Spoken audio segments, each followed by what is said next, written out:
हाँ जी, सबको स्क्रीन दिखाई दे रही है और मेरी साउंड आ रही है? Yes sir. ठीक है, कोई दिक्कत हो तो बता देना। सबको पैटर्न पता है क्या क्या करना है ना आपको? यहाँ पर हैंड रेज कर देना या बोल देना, नहीं तो व्हाट्सएप पर मैसेज करना, नहीं तो व्हाट्सएप पे कॉल करना, नहीं तो कॉल कर देना अगर 1-2 मिनट तक प्रॉब्लम सोल्व ना हो तो। We are going to do cross product of two vectors. Cross product of two vectors. Cross product of two vectors को वेक्टर प्रोडक्ट भी कहा जाता है।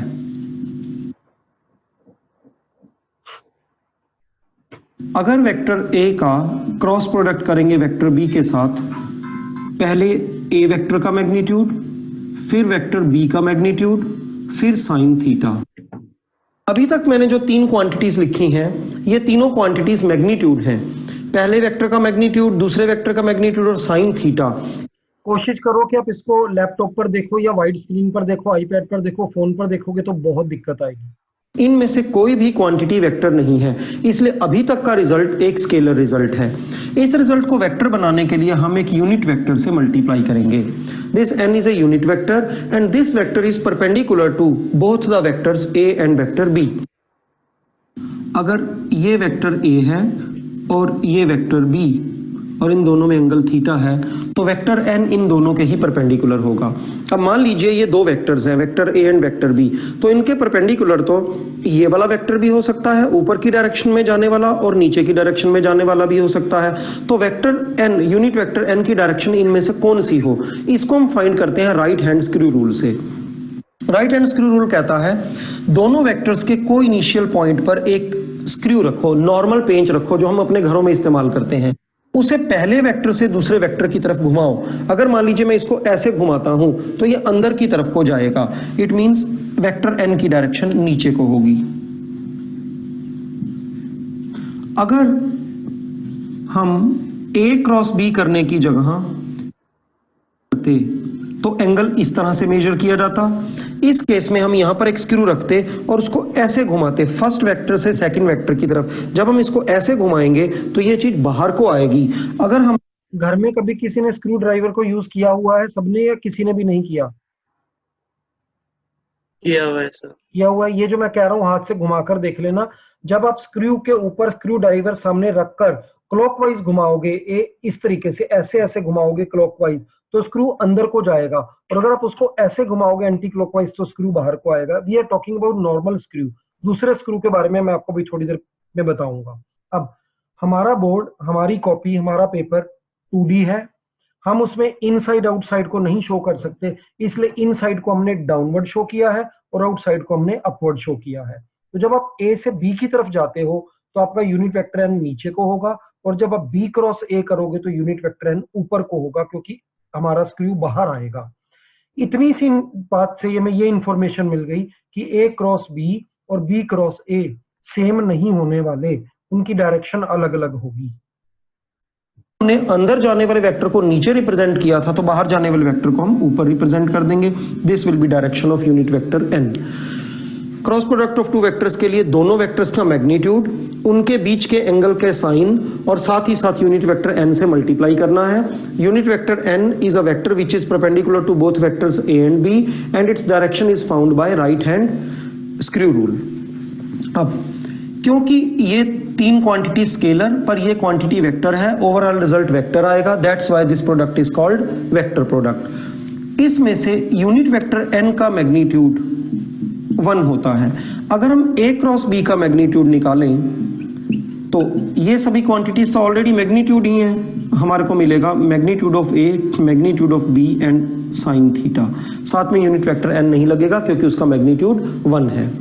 अब अगर हम a क्रॉस b करने की जगह b क्रॉस a लिखते तो फर्स्ट वेक्टर का मैग्नीट्यूड, सेकंड वेक्टर का magnitude, sine of angle between them which is theta and unit vector n। पिछली बार हमने a क्रॉस b किया था और एंगल इस तरह से लिया था क्लॉकवाइज, उसको हमने थीटा से रिप्रेजेंट किया। अगर उसी डायग्राम में हम b क्रॉस a करेंगे तो एंगल उल्टी डायरेक्शन में जाएगा, इसलिए हमने एंगल के साथ माइनस लगाया। और हम सब ये जानते होंगे कि sine of minus theta is minus sine theta, इसलिए ये रिजल्ट बन जाएगा b cross a is equal to modulus of a modulus of b sine minus theta की जगह माइनस साइन थीटा, और वो माइनस बाहर आ गया, साथ में यूनिट वेक्टर n। ए और बी के ये मैग्नीट्यूड्स हैं, इनमें से किसी को भी पहले रख सकते हैं, किसी को भी बाद में, इसलिए इस स्टेप में लिखते टाइम मैंने मॉडुलस बी मॉडुलस ए की जगह मॉडुलस ए मॉडुलस बी कर दिया, ए को पहले कर दिया। ये मैग्नीट्यूड्स हैं, इससे कोई, अगर हम इस रिजल्ट को कंपेयर करें तो दोनों चीजें लगभग सेम है, सिर्फ इस माइनस के साइन को छोड़कर। इससे हमें पता लगता है कि b cross a cross b के नेगेटिव के इक्वल होता है, या a cross b cross a के नेगेटिव के इक्वल है। जहां तक मैग्नीट्यूड की बात है, जब हम इसका मैग्नीट्यूड करेंगे तो भी इस यूनिट वेक्टर n का मैग्नीट्यूड 1 हो जाएगा, और इस नेगेटिव साइन का कोई रोल नहीं रहेगा, मैग्नीट्यूड में नेगेटिव नहीं लिया जाता, मैग्नीट्यूड दोनों का इक्वल आएगा। इट मीन्स हम कह सकते हैं magnitude of a cross b and magnitude of b cross a are same. अब हम देखते हैं अगर एक वेक्टर को खुद अपने ही साथ क्रॉस प्रोडक्ट किया जाए तो क्या होगा। अच्छा, इससे पहले एक तो पुरानी बातें क्लियर कर लें। एक तो लास्ट टाइम एक क्वेश्चन दिया गया था आप लोगों को, क्वेश्चन क्या था, सोच कर आना। मेरे को तो कई बार ये भी लगता है कि ज्यादातर स्टूडेंट्स इस क्लास के बाद घर पे फिजिक्स को खोलकर ही नहीं देखते। चलो नेक्स्ट क्लास से ऐसा नहीं होगा, क्योंकि आपको न्यूमेरिकल्स मिलेंगे करने के लिए, तो बुक खुलेगी। हाँ जी, कुछ ध्यान है। मेरे 3 क्वेश्चन थे। पूजा की जो थाली है वो भी क्लॉकवाइज क्यों घुमाई जाती है, और हमारी जो वॉच है, क्लॉक है, इन सब की जो नीडल होती है वो भी क्लॉकवाइज क्यों घूमती है। ये जो कॉमन सर, हाँ बताओ। मैंने थोड़ा सा पढ़ा था कि प्री हिस्टोरिक टाइम्स में लोग बिलीव करते थे कि सन लेफ्ट से राइट ही मतलब उगता है। Right, this is answer. ठीक है, आपने सही पढ़ा और सही ढूंढ लिया आंसर। हमारी लाइफ में जितने भी काम होते हैं, शादी के जो फेरे होते हैं वो भी क्लॉकवाइज होते हैं, और हम जितने भी पेंच अपने आसपास स्क्रूज देखते हैं वो क्लॉकवाइज ही घुमाकर टाइट किए जाते हैं। इन सब का कारण ये है कि हिस्टोरिकली जब हमारे को नॉलेज नहीं थी, आज से 10,000 ईयर्स पहले, तो इंसानों को क्या दिखाई देता था कि सन एक साइड से निकलता है दूसरी में जाता है, तो जो सन की और मून की डायरेक्शन थी, सन और मून को वो गॉड कहते थे, भाई इन्हीं की वजह से सब कुछ हो रहा है अर्थ पर, यही चला रहे हैं, तो जो उनकी मोशन है वो पायस है, वो पवित्र है, हम उसको फॉलो करेंगे। तो जिस तरीके से सन चलता है उन्होंने उसी तरीके से चलना शुरू किया, हर चीज को वैसे ही घुमाना शुरू किया, और क्योंकि वो क्लॉकवाइज चलते हैं इसलिए हमारे को सारी मोशंस भी क्लॉकवाइज फॉर्मेट में मिलती हैं। क्लॉकवाइज एंटी क्लॉकवाइज से किसी भी फॉर्मेट में, किसी भी कंसेप्ट में बेटर या वर्स नहीं है, बोथ आर सेम, बट हमारा जेनेटिकली कोडिंग इस तरीके से हो गई कि हम लोग शुरू से ही क्लॉकवाइज चलाते हैं। अब इस चीज का एक बहुत बड़ा यूज किया जा सकता है। स्क्रू के ऊपर जो हमारी थ्रेड्स बनाए जाते हैं, आज घर क्लास के बाद कोई भी एक पेंच उठाना, घर पर पड़ा हुआ पुराना, उसको देख रहा, उसके ऊपर एक थ्रेड, एक धागा चल रहा होगा जो ऊपर से स्टार्ट होकर नीचे तक जाएगा, वो थ्रेड क्लॉकवाइज चल रहा होगा। स्क्रू को नहीं पता कि मेरे ऊपर कैसा थ्रेड है, अगर स्क्रू पे आप एंटी क्लॉकवाइज थ्रेड बनाते तो भी वो वैसा ही काम करता, सिर्फ फर्क ये पड़ता कि आपको उसको एंटी क्लॉकवाइज डायरेक्शन में टाइट करना पड़ता और लूज करने के लिए उल्टा यानी कि क्लॉकवाइज चलाना पड़ता। तो screws can be of 2 types, clockwise screw which are called normal and anti clockwise screw. आप में से कोई थोड़ा आइडिया लगा सकता है, एंटी क्लॉकवाइज स्क्रू का एक बहुत जबरदस्त इस्तेमाल किया जा सकता है, अनइमेजिनेबल यूज, बहुत पावरफुल यूज, वो क्या है, या कहीं आपने किसी मूवी में देखा है? चलो एक बात बताओ, हमें अगर स्क्रू को बाहर निकालना है तो आप अपने हैंड को किस डायरेक्शन में घुमाओगे?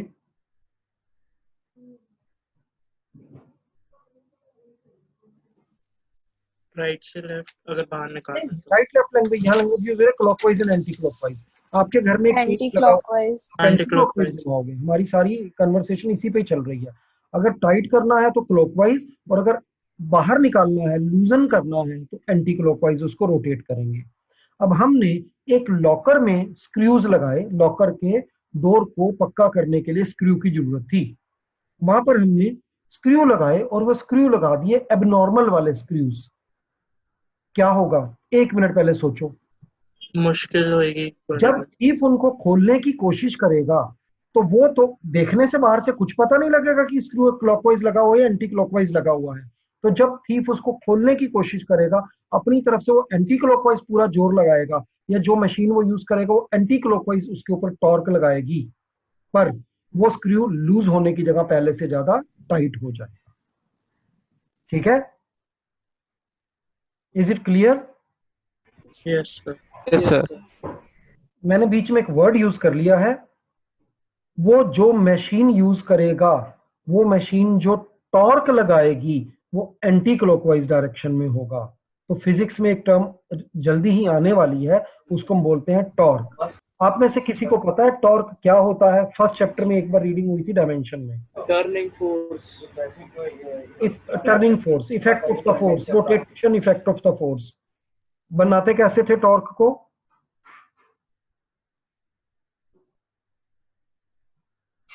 Force multiplied by perpendicular distance. वहां पर आप जाकर दोबारा से देखना, आपको याद आ जाएगा। अब ये टॉर्क की बात अचानक वेक्टर्स में कहां से आ गई? हमने दो प्रोडक्ट मोटे मोटे पढ़ लिए हैं, डॉट प्रोडक्ट टोटली और क्रॉस प्रोडक्ट थोड़ा सा हमने पढ़ लिया है। तो इनका फिजिक्स में क्या यूज होने वाला है? देखने में तो स्क्रीन टोटली मैथ्स की स्क्रीन लग रही है। आपकी फिलहाल रेफरेंस के लिए, torque will be calculated by cross product, work will be calculated by sir work भी ना, work will be calculated by dot product, torque will be calculated by cross product. अभी ये बात ऐसे लग रही है जैसे हम रट रहे हैं, बट जब हम पूरा टॉर्क पढ़ेंगे हाफ एन आवर लगाकर तो वहां क्लियर होगा। नेक्स्ट टू नेक्स्ट चैप्टर का नाम है वर्क, एनर्जी एंड पावर। उसकी शुरुआत में हम पढ़ेंगे कि वर्क को डॉट प्रोडक्ट से क्यों रिप्रेजेंट करते हैं। मैंने ये दो बातें इसलिए बताई ताकि आपको पता लगे कि we are not doing maths. इसका फिजिक्स में आपकी इमेजिनेशन से मिलियन टाइम्स ज्यादा यूज होने वाला है। इसलिए पिछली क्लास में भी कहा गया था, आज फिर कहा जा रहा है, डॉट प्रोडक्ट और क्रॉस प्रोडक्ट की वीडियोस को 2-2, 3-3, 4-4 बार देख लेना। क्रॉस प्रोडक्ट में फर्स्ट वेक्टर का मैग्नीट्यूड, सेकंड वेक्टर का magnitude and sine of angle between them लिखना है, और फिर एक यूनिट वेक्टर एन लगाना है। वो एन ऐसा होना चाहिए कि वो उन दोनों के परपेंडिकुलर हो। This is the gist. Finally ये याद रखना है, in cross product magnitude of first vector, magnitude of second vector, sign of angle between them, and at fourth place there is a unit vector. This unit vector should be perpendicular to both the given vectors a and b, p and q, m and n जो भी है। अब आगे बढ़ते हैं। अगर किसी vector को खुद से डॉट करते तो आपने बताया था उसके मॉड्यूलस का स्क्वायर आ जाता। किसी वेक्टर को खुद से क्रॉस करेंगे तो क्या होगा? लेट अस सी। मान लीजिए हम वेक्टर ए का क्रॉस प्रोडक्ट कर रहे हैं वेक्टर ए के साथ। Magnitude of first vector, magnitude of second vector, sine of angle between them. Vector a और वेक्टर ए, एक लाइन और उसी लाइन के बीच में कोई एंगल नहीं होगा, एंगल 0 होगा। Then unit vector n, sine 0 0 होता है, रिजल्ट 0 आ गया। किसी वेक्टर को खुद अपने ही साथ अगर क्रॉस प्रोडक्ट करें तो रिजल्ट 0 आता है। पिछली क्लास में हमने पढ़ा था अगर किसी वेक्टर का खुद अपने ही साथ डॉट प्रोडक्ट करें तो रिजल्ट उसके मैग्नीट्यूड का स्क्वायर हो जाता है। इट मींस अगर हम i क्रॉस i या j क्रॉस j या k क्रॉस k करें तो इन सभी का रिजल्ट सेम आएगा, 0 आएगा। अब प्रॉब्लम रह गई, अगर i का j के साथ, j का k के साथ, k का i के साथ क्रॉस करें तो क्या होगा? आइए देखते हैं। i का j के साथ, j k i, इनका डॉट क्या होता था? बताइए। 0, क्योंकि these are mutually perpendicular unit vectors. Perpendicularity के कारण cos 90 होने से रिजल्ट 0 हो जाता था। कृति थोड़ी सी दिक्कत आ रही होगी, नेक्स्ट क्लास से आपको सब समझ में आएगा। अब देखते हैं क्रॉस में क्या होने जा रहा है। अगर हम i का j के साथ क्रॉस करेंगे, magnitude of first vector that is magnitude of i j के तीनों तो यूनिट वेक्टर्स हैं, इनका मैग्नीट्यूड तो 1 होगा। Magnitude of j, then sine of angle between them, i और j म्यूचुअली परपेंडिकुलर हैं, इनके बीच में एंगल होगा 90 degree. Then unit vector n। Unit vector n पिछली बार हमने इसलिए लगाया था क्योंकि हमें इन दोनों के परपेंडिकुलर एक यूनिट वेक्टर चाहिए था। i और j के परपेंडिकुलर एक यूनिट वेक्टर हम ऑलरेडी जानते हैं, वो वेक्टर होता है k। तो इस क्या आपको ये बात पता है?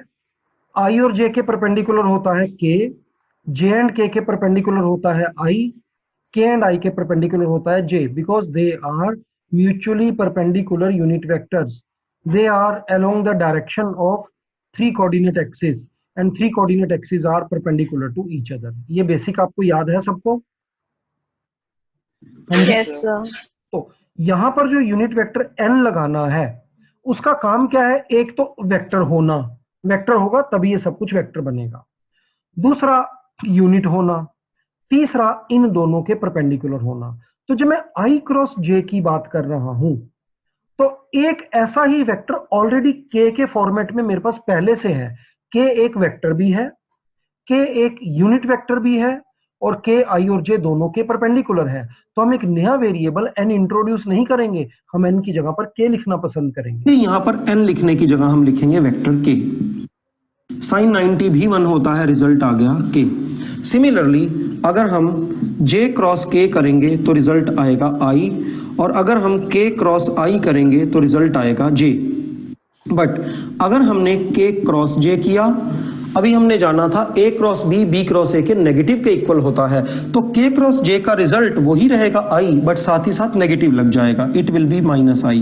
Similarly k cross i j था तो i cross k will be minus j, i cross j k था तो j cross i will be minus k।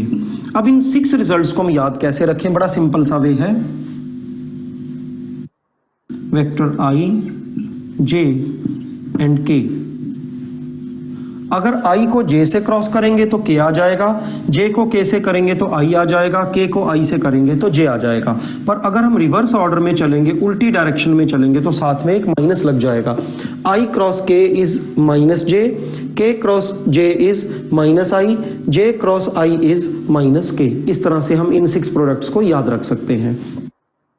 अब दिखने लग गया होगा कि डॉट और क्रॉस में बड़े अजीब अजीब उल्टे पुल्टे रिजल्ट्स हैं, तो हो सके तो कॉपी में एक टेबल बना लेना, उसमें वो जो 4-5 बातें हैं कि खुद का खुद से डॉट करो तो क्या होता है, खुद का खुद से क्रॉस करो तो क्या होता है, परपेंडिकुलर में डॉट का क्या होता है, परपेंडिकुलर में क्रॉस का क्या होता है, I dot I, I dot J, I dot के क्या होते हैं, आई क्रॉस आई, जे क्रॉस जे, के क्रॉस के क्या होता है, I dot J, J dot के डॉट आई क्या होता है, आई क्रॉस जे क्रॉस के क्रॉस आई क्या होता है। एक सेंटर में लाइन ड्रॉ कर अगर आप अपने सामने खुद ये काम कर लेंगे तो तुम्हारे लिए याद करना आसान हो जाएगा। संडे को आपका टेस्ट होना है, जो पिछले 10-15 दिन में आपने पढ़ा है उसी का टेस्ट, और कोशिश करूंगा अगर हो सका तो संडे को मैं एक एक्स्ट्रा क्लास लेकर पुराना दोबारा से कुछ रिवाइज भी करवाऊंगा। अब 2 वेक्टर्स का जिनको कंपोनेंट की टर्म्स में एक्सप्रेस किया गया है उनका क्रॉस प्रोडक्ट कैसे लेंगे? सपोज कीजिए एक वेक्टर है a1i plus a2j plus a3k and then other vector is b1i plus b2j plus b3k।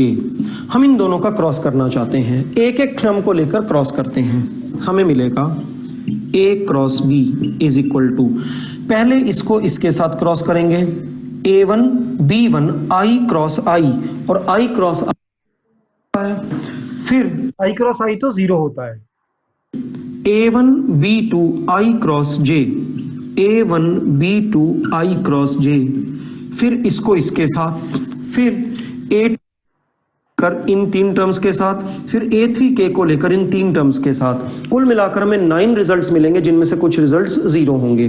अब प्रॉब्लम ये होगी कि ये तो बड़ा डिफिकल्ट होगा, इसको करने के बाद अभी i क्रॉस j क्या k होता है या माइनस k होता है, इन सारी बातों को सोचना पड़ेगा। तो इस सारे झंझट से बचने के लिए हमारे पास एक छोटा सा रास्ता है, हम डिटर्मिनेंट की हेल्प से भी इसको फाइंड कर सकते हैं। तो डिटर्मिनेंट का कैसे यूज करेंगे a क्रॉस b में, उससे पहले हम जान लें कि डिटर्मिनेंट को सॉल्व कैसे करते हैं।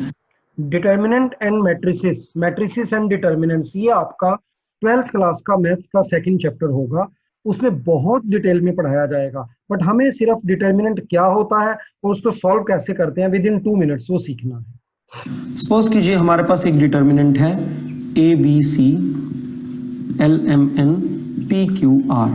आप मैथ्स में डिटर्मिनेंट को डिफरेंट वेज में सॉल्व करना सीखेंगे। फिलहाल हम एक फंडामेंटल पहला रास्ता इसका सीखते हैं जो सबसे आसान है। इतनी सी इंफॉर्मेशन से आप में से कोई बता सकता है कि डिटर्मिनेंट किसको कहा जाएगा? This is a determinant A B C L M N P Q R 2 3 9 6 4 -2 5 8 0 ऐसा कुछ भी लिखकर ऐसे मॉडल्स का दिस इज डिटर्मिनेंट। तो अगर हम रेक्टेंगुलर फॉर्मेट में कुछ नंबर्स को लिखते हैं then it is called determinant और मैट्रिक्स। अगर हम मैग्नीट्यूड सॉल्व करते हैं तो डिटर्मिनेंट होता है, अगर हम उसको रिप्रेजेंट करते हैं ब्रैकेट्स लगाकर तो उसी को मैट्रिक्स कहा जाता है। मैट्रिक्स मूवी किस किसने देखी है बताओ? मैंने थोड़ी थोड़ी देखी है अभी। कोशिश करना साइंस से रिलेटेड जो मूवीज हैं उनको देखने की कोशिश करो बजाय कि एकता कपूर के सीरीज को देखने की, ठीक है? साइंस की कुछ मूवीज के नाम मैं लिख दूंगा तुम्हारे को, उसमें ग्रुप में जब भी टाइम मिले उनको जरूर देख लेना। थोड़ा हमारा जो मेंटल मेकअप है वो उस डायरेक्शन में जाएगा। जिस कॉमर्स और आर्ट्स के टीचर से हम आज तक पढ़े हैं उससे हमारा थोड़ा सा एनवायरनमेंट चेंज होगा। हमारे पास 9 नंबर्स हैं, 3 into 3 का एक स्ट्रक्चर बनाया। बाकी 12th में सर आपको पढ़ाएंगे मैथ्स वाले कि ऐसा होना जरूरी नहीं है, 3 into 2 भी हो सकता है, 2 into 2 भी हो सकता है, और इसको सॉल्व करने के 1 2 3 6 वेज हैं। हम फंडामेंटल पहला इजीएस्ट वे समझने जा रहे हैं क्योंकि हमें फिजिक्स में केवल उसका यूज करना है।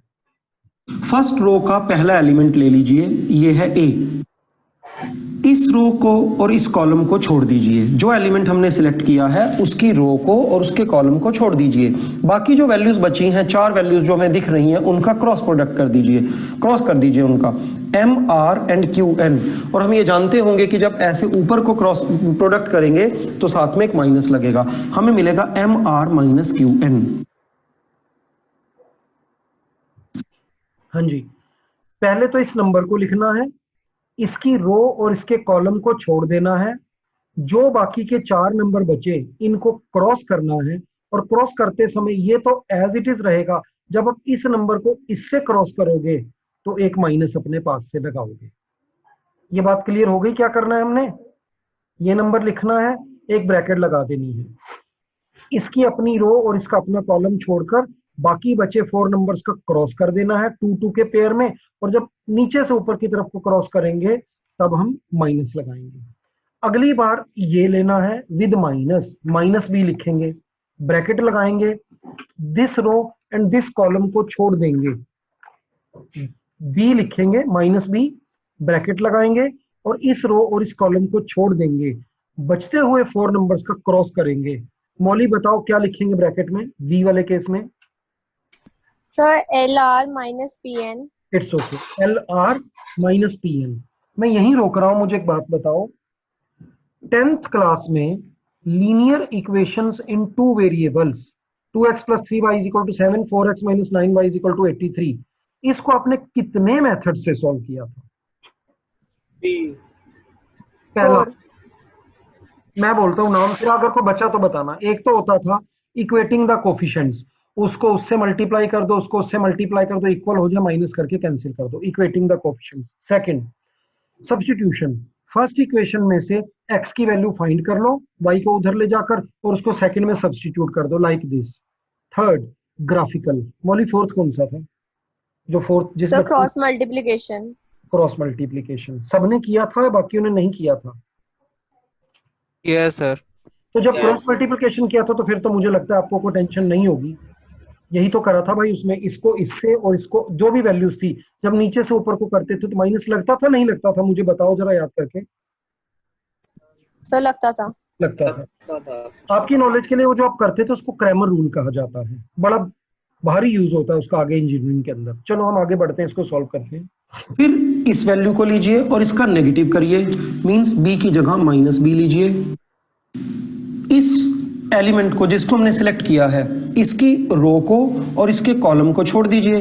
बाकी हमारे पास ये 4 वैल्यूज बच रही हैं, इनका प्रोडक्ट कर कर आएगा LR minus PN, LR minus PN। फिर तीसरा एलिमेंट लीजिए, उसको एज इट इज लीजिए। पहला एलिमेंट और तीसरा एलिमेंट जैसा है वैसे का वैसा लेना है, सेंटर वाले एलिमेंट का नेगेटिव लेना है। अगर ये अब ये क्यों लेना है नेगेटिव, ये मैथ्स के टीचर आपको वहां पर समझाएंगे। इसका पूरा लॉजिक है, एनसीईआरटी में RD शर्मा में दिया हुआ है। मैथ्स में पूरा 12 मार्क्स का आता है, 100 में से 12 मार्क्स मोस्ट प्रोबेबली 12 या 15 है, मैट्रिसेस एंड डिटर्मिनेंट होता है। और ये पूरी जितनी अपनी लाइफ में मैथ्स आपने पढ़ा है उसमें से सारे मैथ्स में से नर्सरी टू आज तक 12th क्लास के एंड तक जो भी पढ़ोगे उसमें इजीएस्ट टॉपिक फील होगा ये आपको। 12 मार्क्स फ्री के होते हैं। यहाँ 5 होगा तो यहाँ -5 आएगा, अगर यहाँ -3 होगा तो यहाँ पर 3 आएगा। इस एलिमेंट को लेकर इसकी रो और इसके कॉलम को छोड़ दें, बाकी जो 4 वैल्यूज दिख रही हैं इनका क्रॉस कर दें। LQ - PM, जब भी ऊपर को करेंगे तो नेगेटिव अपने पास से लगाएंगे। LQ - PM, जब इस पूरे एक्सप्रेशन को हम सॉल्व करेंगे तो हमें एक रिजल्ट मिलेगा जिसे हम कहेंगे इस डिटर्मिनेंट का सॉल्यूशन। इसी तरीके से हम इन दो वेक्टर्स को जिनका क्रॉस करना है उनको भी डिटर्मिनेंट की फॉर्म में लिखकर सॉल्व कर सकते हैं। कैसे? सबसे पहले ऊपर लिखिए IJ के पहले वेक्टर के 3 एलिमेंट्स हैं A1, A2, A3। दूसरे वेक्टर के एलिमेंट्स हैं B1, B2, B3। इन तीनों एलिमेंट्स को, इन सभी एलिमेंट्स को डिटर्मिनेंट वाले मेथड से सॉल्व करेंगे। जो रिजल्ट आएगा वो हमें इन दो वेक्टर्स का क्रॉस प्रोडक्ट देगा। एक को हम कर देखते हैं।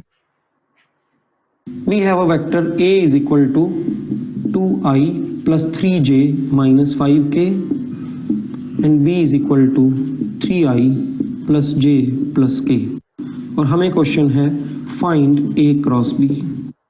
सबसे पहले हमने डिटरमिनेंट का साइन बनाया, यहाँ IJK लिखा। पहले वेक्टर के एलिमेंट्स हैं 2, 3, -5, 2, 3 and -5। दूसरे के हैं 3, 1 and 1, 3, 1 and 1। अब हम इस डिटर्मिनेंट को सॉल्व करते हैं। सबसे पहले ये वाला एलिमेंट I लिया, इसकी रो और इसके कॉलम को छोड़ दिया, इन वैल्यूज को। बाकी जो बचा उनका क्रॉस किया। 3 + 5, जब ऊपर को जाएंगे तो एक माइनस अपने पास से लगेगा। 3 + 5, इस क्वांटिटी का नेगेटिव लिया, ये J है तो यहां पर -J लिखा। इस रो और इस कॉलम को छोड़ दिया, बाकी जो ये 4 वैल्यूज बच गई इनका क्रॉस किया। 2 + 15, फिर इस तीसरे एलिमेंट को लिया एज इट इज। पहले और तीसरे को जैसे हैं एज इट इज लेना है, बीच वाले का नेगेटिव लिखना है। इसकी रो और इसके कॉलम को छोड़ दिया, बाकी जो एलिमेंट्स बचे उनका क्रॉस किया। 2 - 9, हमारे को रिजल्ट मिला 8I 17, ये माइनस होने की वजह से -17J एंड देन -7। अब आपको आगे की बात मालूम है, अगर मान लो हमें आ जाए A क्रॉस B ही नहीं, A क्रॉस B का मैग्नीट्यूड फाइंड कीजिए, तो A क्रॉस B का मैग्नीट्यूड √, ये जो 3 एलिमेंट्स हैं I के कोफिशिएंट, J के कोफिशिएंट और K के कोफिशिएंट, इनका स्क्वायर कर देंगे। 8² प्लस -17 और 17 स्क्वायर प्लस -7 और 7 स्क्वायर। इस वैल्यू को जब हम सॉल्व करेंगे तो A क्रॉस B का मैग्नीट्यूड आ जाएगा। मान लीजिए हमें ये कहा जाता है चेक करो कि vectors A and B parallel हैं या नहीं है। दो वेक्टर्स का क्रॉस प्रोडक्ट होता है फर्स्ट का मैग्नीट्यूड, सेकंड का magnitude, sine theta and unit vector n। If vectors are parallel then angle between them will be 0 and sin 0 is also 0, hence A cross B will be 0। अगर दो vectors का cross product करें और result 0 आ जाए तो हम कह सकते हैं कि वेक्टर्स एक दूसरे के पैरेलल हैं। यहां पर हमारा क्रॉस प्रोडक्ट 0 नहीं आया, इसलिए ये वेक्टर्स पैरेलल नहीं है। ये जब मैंने इन दोनों वेक्टर्स का क्रॉस किया तो रिजल्ट में एक वेक्टर मिला, इसीलिए क्रॉस प्रोडक्ट का नाम वेक्टर प्रोडक्ट भी होता है। दूसरी बात, ये रिजल्ट जो मैंने लिखा है ये नेसेसरी एंड सफिशिएंट है। It means if cross product is 0 then vectors are parallel, if vectors are parallel then cross product will be 0। दोनों डायरेक्शन में रूल चलता है। थोड़ा और आगे बढ़ते हैं। मान लीजिए हमें किसी क्वेश्चन में आता है A और B दो गिवन वेक्टर्स हैं, इनकी परपेंडिकुलर डायरेक्शन में एक यूनिट वेक्टर फाइंड कीजिए। Find a vector which is perpendicular to both A and B and also which is a unit vector। सबसे पहले हमने A और B का क्रॉस किया, ये एक वेक्टर मिला। दो वेक्टर्स का क्रॉस प्रोडक्ट एक और नया वेक्टर होता है जो दोनों ही दिए गए वेक्टर्स के परपेंडिकुलर होता है। परपेंडिकुलर क्यों होता है? क्योंकि क्रॉस प्रोडक्ट में यूनिट वेक्टर n लगता है और n इन दोनों के ही परपेंडिकुलर है। इस रिजल्ट की डायरेक्शन इस n से डिफाइन होगी। क्योंकि n इन दोनों के परपेंडिकुलर है इसलिए ये रिजल्टेंट वेक्टर भी इन दोनों के परपेंडिकुलर होगा। Cross product of two vectors gives another vector which is perpendicular to both the given vectors। मैं रिपीट कर रहा हूं, cross product of two vectors gives another third vector, new vector, which is perpendicular to both the given vectors। Reason, जब a cross b किया तो ये result आया modulus of first modulus of second sine theta and unit vector n। इस पूरे result में जो right hand side पर लिखा हुआ है वेक्टर बनाने वाली क्वांटिटी ये यूनिट वेक्टर n है।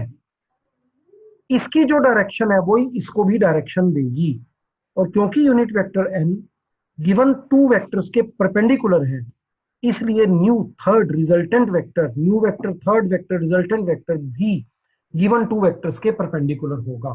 तो इसलिए हमने ये बात याद की, cross product of two vectors gives another vector which is perpendicular to both the given vectors। सबसे पहले हमने ए और बी का क्रॉस किया, ये हमारे पास एक वेक्टर आ गया, ये वेक्टर ए और बी दोनों के ही परपेंडिकुलर है। बट क्वेश्चन में हमें कहा गया है कि एक यूनिट वेक्टर फाइंड कीजिए। किसी वेक्टर को यूनिट वेक्टर बनाने के लिए उसको अपने ही मैग्नीट्यूड से डिवाइड कर दिया जाता है। इसका हमने मैग्नीट्यूड निकाला, जो भी रिजल्ट आएगा उससे इन तीनों टर्म्स को डिवाइड करेंगे तो हमें एक यूनिट वेक्टर मिल जाएगा which is perpendicular to both A and b. थोड़ा और आगे बढ़ते हैं। हाँ जी, पहले ये वाला क्वेश्चन क्लियर हुआ आप लोगों को? We are given with two vectors, हमें उनके परपेंडिकुलर एक यूनिट वेक्टर फाइंड करना है। पहले हमने जैसे सीखा उनका क्रॉस किया, एक वेक्टर मिल गया, उस वेक्टर का मैग्नीट्यूड निकाला, उस वेक्टर को खुद अपने ही मैग्नीट्यूड से डिवाइड कर दिया। ये सब पिछली क्लास में हो चुका है। तो जो नया वेक्टर मिलेगा वो परपेंडिकुलर भी होगा, और क्योंकि वो परपेंडिकुलर इसलिए होगा क्योंकि क्रॉस प्रोडक्ट से आया है, और फिर आपने उसको उसके अपने ही मैग्नीट्यूड से डिवाइड कर दिया है, इसलिए वो यूनिट वेक्टर भी बन गया है। थोड़ा सा क्वेश्चन और आगे बढ़ सकता है। हमें a vector and b vector के कंपोनेंट्स गिवन है। हमें कहा गया है find a unit vector perpendicular to both vector a and vector b. ये हमने कर लिया। यूनिट वेक्टर की जगह में एक्स्ट्रा आ गया find a vector of magnitude 7 which is perpendicular to both A and B. A और बी दोनों गिवन है, दोनों के परपेंडिकुलर एक वेक्टर फाइंड करना है जिसका मैग्नीट्यूड 7 हो। सबसे पहले ए और बी का क्रॉस करेंगे, एक वेक्टर मिल जाएगा। इस वेक्टर का मैग्नीट्यूड कैलकुलेट करेंगे, इस वेक्टर को अपने ही मैग्नीट्यूड से डिवाइड करेंगे तो हमें एक यूनिट वेक्टर मिलेगा जो कि ए और बी दोनों के ही परपेंडिकुलर है। उस यूनिट वेक्टर की लेंथ डेफिनेटली 1 होगी। हमें उसकी लेंथ को 7 बनाना है तो सारी वैल्यूज को 7 से मल्टीप्लाई कर देंगे। In this way we will get a vector which is perpendicular to both A and b and which has length 7। बाकी आगे देखते हैं, दोबारा से मीटिंग में आ जाना 1 मिनट के बाद।